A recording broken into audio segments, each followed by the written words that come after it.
Family and fellow soldiers, I'm the Professor, and this is the Moment of Truth. You know, you've often heard me say that bootlicking is a career path that doesn't come with a retirement plan. And as Tiffany Cross found out, it doesn't even come with severance pay. But don't worry, the great urban superhero Roly Poly Martin is putting on his cape and his underoos, and along with his super team of other non-threatening black journalists, they're going to put MSNBC and Rashida Jones on notice that they can't treat one of their privileged, esteemed black journalist colleagues like this.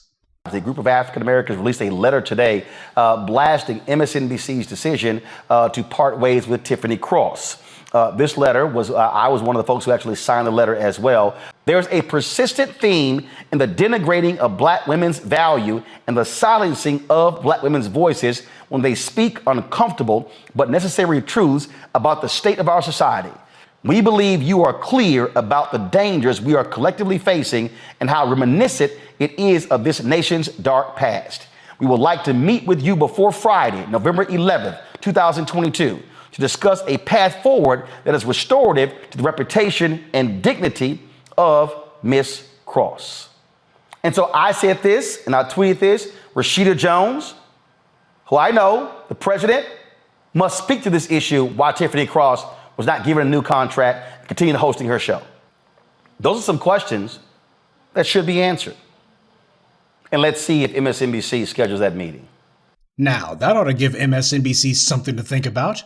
That was back on November 8th, by the way. It's been a couple of weeks since then. So, what was the result of this demand by these black journalists led by Roly Poly Martin to speak to the MSNBC brass? Roly didn't even have to wait to see what NBC's response would be. He already had it in hand during this very sideshow. MSNBC gave no statement, but what they did do is, after the letter was dropped, they did release a statement. Lori Ann Asio, Vice President of Communications for NBC News and MSNBC, gave this statement to the Griot that business decisions like this happen all the time.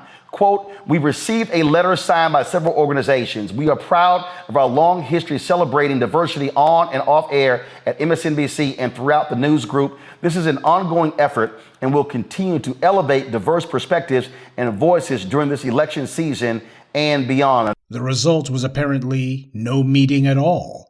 Meanwhile, Tiffany Cross has gone to get a lawyer.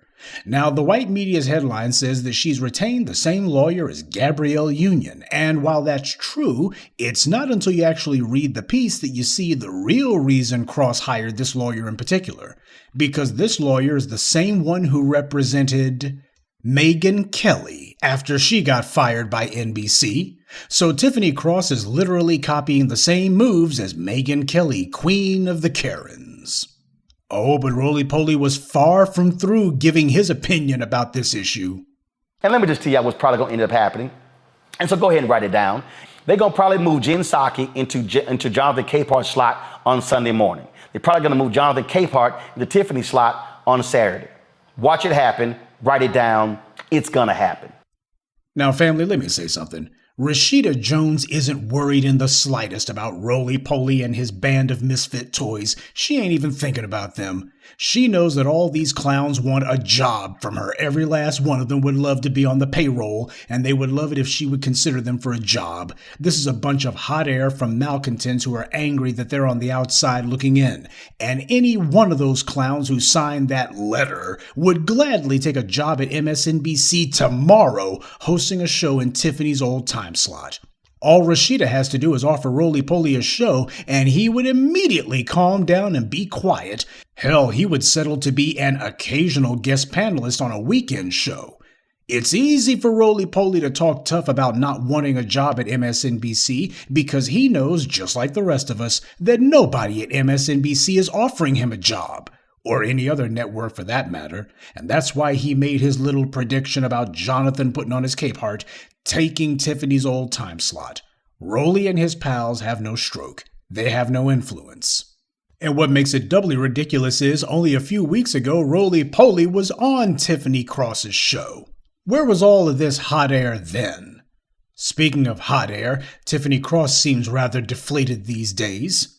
The white media is regularly bringing her in for some abuse now, and they're not giving her any opportunity to say otherwise. And it just stands testament to how obtuse these bootlicks are. I mean, how else did Tiffany Cross Eyes think that this was going to work out? Keith Olbermann got run out of MSNBC because they had more respect for the Fox News hosts than they did for their own employees. Keith Olbermann was the guy who gave MSNBC its liberal identity. He was the one who brought in people from the now defunct Air America Radio like Rachel Maddow and Cenk Uygur. But clearly, the opinions of Bill O'Reilly and Sean Hannity carry a lot more weight at MSNBC than its most important host did. Now, if a white man like Keith Olbermann, who could actually draw an audience and who didn't engage in the kind of spitting in the face of black viewers like Cross does, if the network didn't value his presence, what made Tiffany Cross think that she was going to be some sort of exception? What she thought was she was some kind of star. But it's like the black media's been telling you for over a decade and a half. Without the white media, these bootlicks don't exist. I defy anyone to tell me what TV show or even puppet show that Goldie Taylor's had since the white media stopped putting her on the air, or Star Jones, or Sherry Shepherd, or Melissa Harris Perry. Tiffany Cross spent her time griping at black men and also blocking people online who said anything that she didn't like. She blocked black men and women alike from the black grassroots. This was not someone who was looking to expand her audience. This was someone who figured that these white media types would let her hang around as their pet Negro, their team mascot, if you will. And while it's true that white power likes having a pet Negro around, it's also more true that white power enjoys abusing unsuspecting marks a lot more. They love it when the knife in the back comes from someone who the mark didn't even suspect, like, say, a certain black female head of the network. Tiffany Cross is probably quite surprised to be seeing the steady flow of white media articles with anonymous sources from the network claiming that MSNBC had told her to tone it down, that she had spent $100,000 on the company account on hotel rooms and the like. And the network took umbrage to all this. Why, they had warned her, but she just wouldn't listen. Now, of course, the real audience for this steady stream of white media hit pieces on her is the general public and other white media outlets. The message is that she was a foul-mouthed diva who spent a lot of money that she shouldn't have because her ratings weren't that great, and she spent most of her time attacking other networks. Now, while all of those things may not literally be true, it is true that that's what the white media slant has been on this. There's been absolutely no articles from the white media taking Tiffany Cross's side at all, or having anonymous sources at the network claiming that Rashida stabbed Tiffany in the back, or anonymous sources at the network saying that, oh, the network was perfectly pleased with her before now. This is betrayal by MSNBC. Nobody at the network is disgusted at how she's being treated. In other words, the usual coverage that the white media gives if someone gets canned and they don't agree with it. The gist of the white media coverage reminds me of the hit pieces the white media would run against Bill Cosby and other black men, and while I'm sure it's coming as a shock to poor old Tiffany Cross, the truth is, it shouldn't. When white power is done with their tool, they break their tool. She thought and bragged about the fact that there was a black woman running the network. Clearly, Tiffany Cross was under the delusion that there was some sort of sisterhood going. Well, Tiffany Cross may have been confused about how things work in the white media, but Rashida Jones is not confused at all. Reports are that Jones wants to attract a conservative audience. Now, in the black media, we've been telling you this for years, that both CNN and MSNBC have been trying to pivot to attract more casual racist, read white moderates. But this is something different now. MSNBC wants people who are not just centrist. They actively are trying to get right-wing viewers. Why don't they focus on attracting people in the center? Because, as they see it, those right-wingers are more willing to part with their cash. This is how creeps like Dinesh D'Souza and Ben Shapiro manage to avoid being homeless. There's plenty of stupid money among the angry white right, and MSNBC isn't alone. The Democratic Party has been doing the exact same thing since at least the 1990s, though in the last 5 or so years they've become much more aggressive about it. This is not about winning elections, and it's not about ratings either. If it was, both the DNC and MSNBC could much more easily and consistently reach their goals by catering to people who actually want what it is that they're selling, which would also indirectly benefit those other constituencies as well. But just as with MSNBC and CNN, the Democrats are not just looking to get more viewers. They're chasing a particular demo and they're doing it for a reason. This is about maintaining some kind of status quo. And Tiffany Cross Eyes thought that she would get them to overlook this super objective just for her? The problem with being a bootlick is the fatal flaw they have is that they think they're all smart. They all think that they're so brilliant and that they have white power figured out. And because they're such geniuses, they know how to navigate their way around white power, and they're so much smarter than the rest of us. That's why they gladly lecture us and finger wag and sing the praises of their white paymasters as they see it. They're brilliant, and they're playing the game that the rest of us were just too dumb to figure out how to play. But of course, it always ends the exact same way for these clowns, and no matter how many times they see their fellow bootlicks thrown into the meat grinder, they never learn. The very white powers that be that they had previously been praising always wind up tossing them out on their keisters. It's not ironic at all that it was Rashida Jones who threw Cross out. The same Rashida Jones who Cross had lavished praise on during her rant against Megyn Kelly. And of course, now that Cross is a has-been, her very first move is to emulate what Megyn Kelly did. And that's because when it comes to these white Karens and these black feminists, the similarities far outweigh any alleged differences.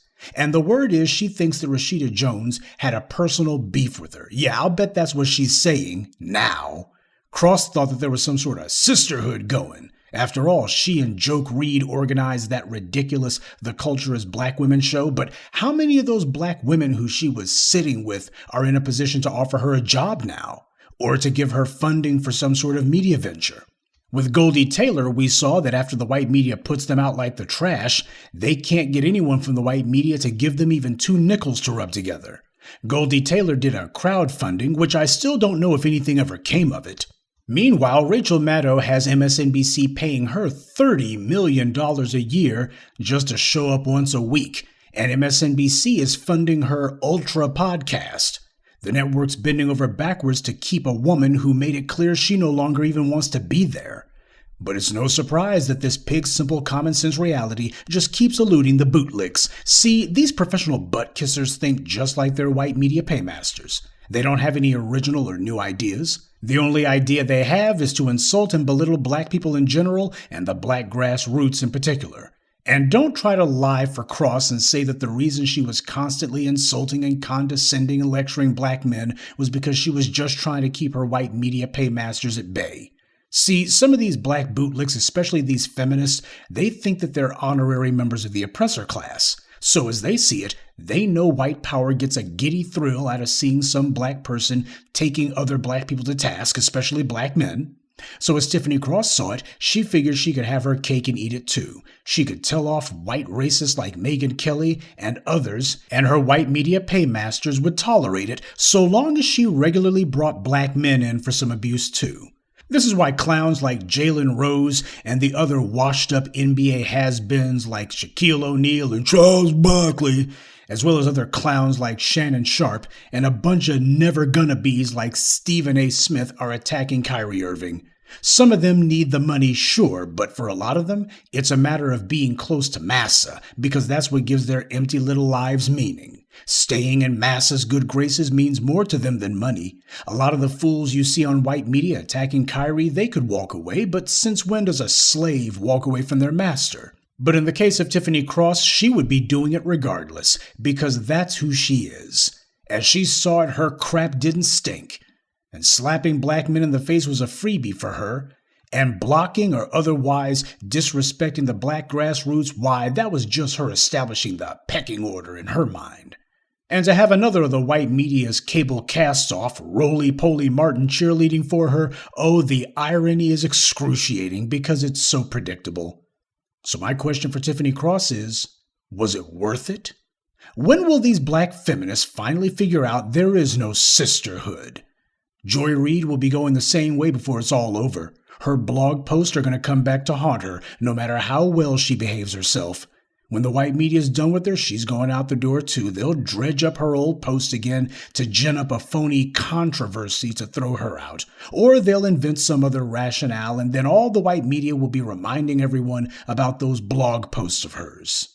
What's happening to Tiffany Cross is the white media is doing a scorched earth policy. Now, Cross may have hired Megyn Kelly's lawyer, but she seems to keep forgetting she's not a white woman. There's a steady drip of people slagging her off and claiming she was high maintenance while her ratings were low. Someone's trying to paint her out to be a problem. Now, the obvious lesson here to take away from it is if you choose to be a bootlick for the white media, you better learn to stay in your lane. But if you want to have anything resembling support, you better back the grassroots. Or don't, and watch as the same black journalists who she called her buddies step over the rotted corpse of what used to be her career and happily work for the same network that canned her. Just goes to show there's no honor among thieves. And there's not much intelligence either. Good day, and be one. I'd like to take a moment to mention some of our contributors. Ginger Vine, Earl Jackson, Brandon Cherry, Loke Thies, and Kemet. Salute to them and thank you to everyone for listening, liking, and sharing this message. Black empowerment only exists because of you.